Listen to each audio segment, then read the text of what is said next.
Hi guys, it is almost mid-September and my favorite season is just around the corner. So I decided to do a little bedroom refresh makeover to make it feel a little more cozy. This was the current state of the bedroom before. I had actually sold all of my furniture last year except for my work desk and my mattress, just because I was thinking that I was going to be moving, but that didn't work out. And I almost put an offer in on a house last week. I am looking for a little fixer-upper, but I want something that's structurally sound at least. So in the meantime, I want to make this as cozy as possible, and all the furniture that I ended up getting, I figured I can just bring it with me anyway. I did paint the bedroom shortly after I moved into my apartment, this emerald green, and I'm still very much in love with it, so I didn't repaint. I had these coral pink curtains before. They definitely weren't blackout curtains, even though they said they were. I just got these off of Amazon. And they're this beautiful mustard yellow color in this velvet material. Mustard yellow and emerald green are definitely my two favorite colors. And I ended up finding a rug with those colors in it. And the brand of this rug, I believe, is Savia. You can get it from Amazon, also from Wayfair. I think I've had about 4 of these rugs now. I just love their vibrant colors. I love the vintage design in them. And best of all, my cats can pick on it because I definitely can't keep them from picking on rugs, and it doesn't seem to do any damage to them. I did have an upholstered bed before, but again, cats, they pretty much destroyed the upholstered bed. So this time I decided to go for a metal bed. I got this black metal platform bed off Amazon as well, and I really liked the arch design in the foot rails and the headrail. I bought this bedding last year and I'm still very much in love with it. It's buffalo check, and I paired it again with these mustard yellow sheets. I'm a huge fan of the farmhouse style, but I like a really colorful farmhouse style. And speaking of farmhouse, I was originally going to upcycle some vintage side tables because I wanted to add some caning to them.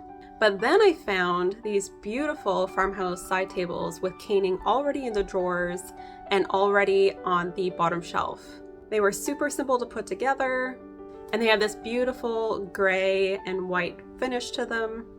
And they didn't end up being much more than what it probably would have cost me to upcycle some vintage side tables. I like to add blue and white porcelain to any room makeover, and I found these lamps at Home Depot. They were only $30 a piece, and they were the perfect size for my bedside tables.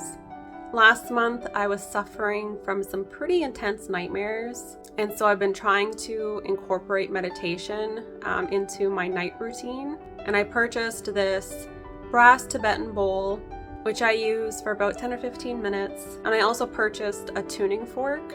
This has a really soothing, high-pitched sound to it, and you're supposed to place them on certain points on your body, I believe pressure points, for the vibration to go into your body. And I also started going with a friend to weekly meditation sessions, and all of these things have been helping quite a bit. I actually haven't had a nightmare in a few weeks. This is probably the best smelling candle I've ever purchased. I love anything vanilla. I also needed something in the room for storage because I just have a lot of random things just on the floor, like my yoga mat and my weights and my craft supplies. And I fell in love with this blush pink upholstered bench. I'm kind of taking a risk because my cats may tear it apart. But I also got a cactus scratching post for them, and I put it next to the bench, and I hope that they will pick on that instead. And if you did subscribe to my channel because of my dollhouse makeover from last year, you'll be happy to know that I have another one in the works, and I hope to have it published by the end of this month. I found this antique chair on Facebook Marketplace for only $40, and I love the tufting in it, the velvet material, and also the design in the wood. Now, I've been obsessively looking at tapestries lately, and I really wanted to have one behind my bed. I found some inspiration photos, and I fell in love with this one in particular. But then when I went to go look at the price of tapestries, especially vintage ones, for the size that I wanted, it was upwards of like $10,000. But I did end up finding a few vendors on Etsy that actually make replicas, and I ended up going with this design, and it hasn't arrived yet, but as soon as it does, I will give you guys a final look of the room.